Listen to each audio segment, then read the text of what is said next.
This video is brought to you by Practical Music Theory for the Rock Guitarist, my new book, which is a comprehensive guide to all aspects of music theory necessary for playing rock guitar. From blues to the cycle of fifths, from understanding and using modes to choosing the right notes for a melodic solo, from pentatonic scales to chord construction and keys. It's all covered in a clear and concise manner. With accompanying video demonstrations, jam tracks and tabs, you'll learn to use the knowledge you gain in accessible ways that make sense for less than the cost of a few guitar lessons. Check out the link in the description for more details.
Hello chaps, welcome once again to John Robson Guitar Tuition. As always, I do hope you're well. That was me just playing around with some rhythm guitar techniques, basically to try and illustrate the different approach that you usually have to take when it comes to strumming an acoustic guitar to how you strum an electric guitar. And it's the electric guitar strumming styles that we're going to look at today. You'll notice that tune there kicked off with like a full kind of strummy rhythm on acoustic guitar, but that wasn't what I was doing on the electric guitar. Why not? Well, here's a little bit of an explanation. Here is the explanation. Okay, so let's imagine you have an acoustic rhythm guitar part that you want to just layer some electric guitar on top of. The acoustic guitar part might sound like this.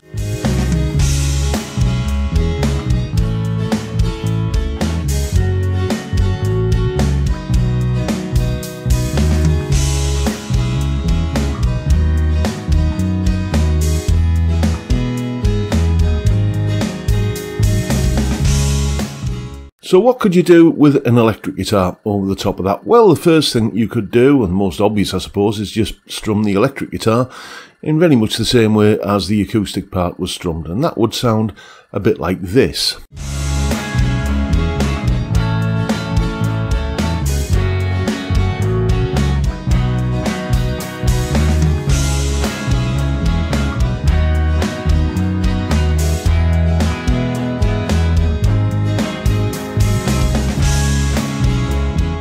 But as you can hear with that example there, the electric guitar is just sort of getting in the way of the acoustic. You don't really hear the acoustic guitar quite as crisply and cleanly as you did before the electric came in.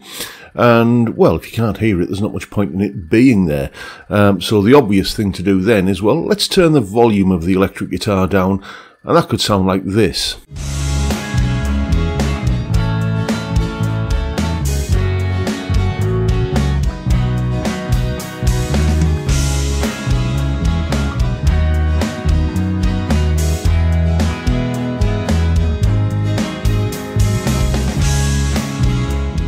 Which which is fair enough. I suppose that could work, but all you're really doing with that approach to playing the electric guitar rhythm part is you're just duplicating what the acoustic guitar is kind of already doing. You're not adding anything in terms of texture or interest, basically. So let's have a look at some of the things that you could do instead of that. One very, very effective and simple way of putting an electric guitar rhythm part down, whether or not, it has to be said, there's even an acoustic guitar part there. This works, all of these examples work, even if you're just playing against bass and drums with an electric guitar. So I think that tune is at, that rhythm is at 110 beats per minute, so I've got that set into my metronome. What I'm going to do here is just basically hit a downstroke on beats 2 and 4 of the bar, like this. 1, 2, 3, 4, 1.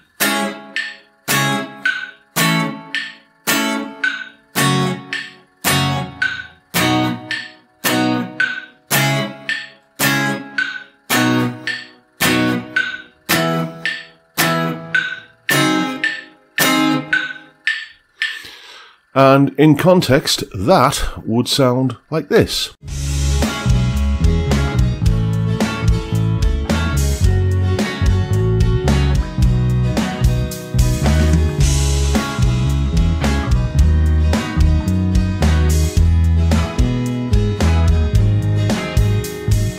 Which is, you know, more effective, I think, than just doubling the acoustic guitar part on electric. We can do a little variation on that rhythm as well, where we're just going to add a little bit of syncopation by taking that downstroke that's on beat 4 and turning it into an upstroke on the and of beat 3, which could sound like this.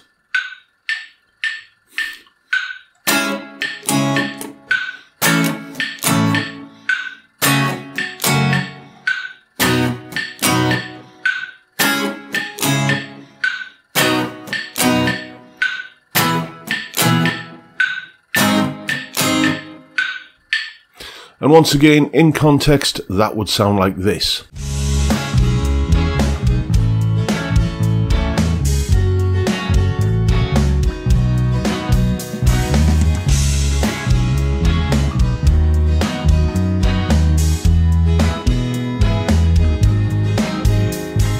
Which I just quite like that little bit of syncopation there. It just adds a little bit of interest, I think, and just makes it sound just a bit more catchy, I guess.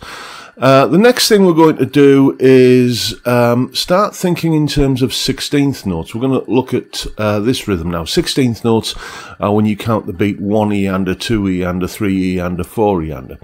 So what we're going to do here is we're going to go back to doing a downstroke on beat 4. And what we're going to do is on beat 2 of the bar, we're going to kind of go 2 eander, like that. So 1 eander, 2 eander, and so on. So if I just demonstrate that with a metronome, it'll sound like this.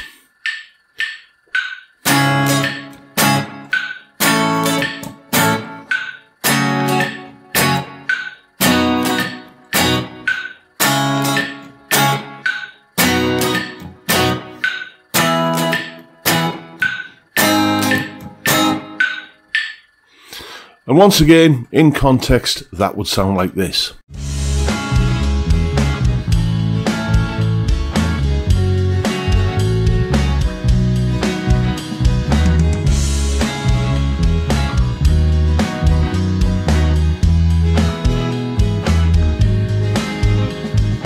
And the final approach that I want to talk about today is where we do exactly the same thing as we did last time when we were doing a downstroke on beat 4. We can shift that half a beat early, if you like, so that it becomes an upstroke, I believe. Yes, there we go, on the and of beat 3. And just with a metronome, that's going to sound like this.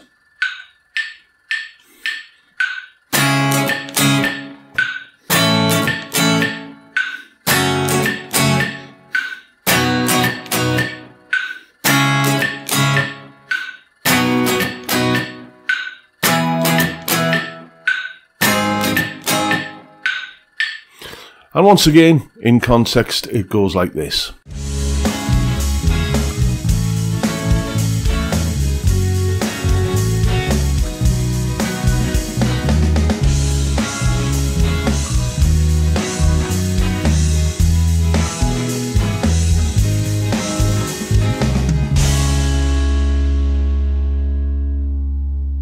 So those are, I think, 4 very, very effective and hopefully accessible ways of adding an electric rhythm guitar part to a song. I think they all sound markedly better than just doing a sort of kind of strum. You know, when you're doing the sort of round the campfire cowboy chords kind of strumming on an acoustic guitar, you are the whole band, you are the rhythm section, and you're the, you know, the chords and everything, so you've got to fill out the sound. But when you're playing with a rhythm section, bass and drums, or maybe bass, drums and an acoustic guitar part as well, then you kind of need to back off a little bit, play less to let the other instruments have room to be heard. Yeah, so there you go. That's my approach to playing electric rhythm guitar parts.